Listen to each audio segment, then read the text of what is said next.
अस्सलाम वालेकुम दोस्तों, क्या हाल है? ठीक है, तभी से ठीक है। मैं आप दोस्त जी मावान ताज़ा शरीक साथ हाजिर हूँ। इससे पहले आप मेरी वीडियो को लाइक सब्सक्राइब ज़रूर कर दीजिएगा। सुना है वो रातों को जागता था, उसे कहना सोते हम भी नहीं। सुना है वो चुपके चुपके रोता है, उसे कहना हंसते हम भी नहीं। सुना है वो मुझको बहुत याद करता है, उसे कहना भूले हम भी नहीं।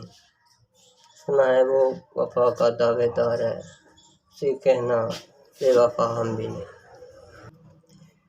कहाँ वफा मिलती है मट्टी के इन हसीन इंसानों से एक बार। ये लोग हर मतलब के खुदा को भी याद नहीं करते।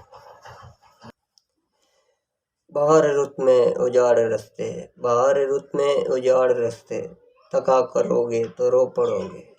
किसी से मिलने को जब भी मौसम, किसी को मिलने से जब भी मौसम, सजा करोगे तो रो पड़ोगे।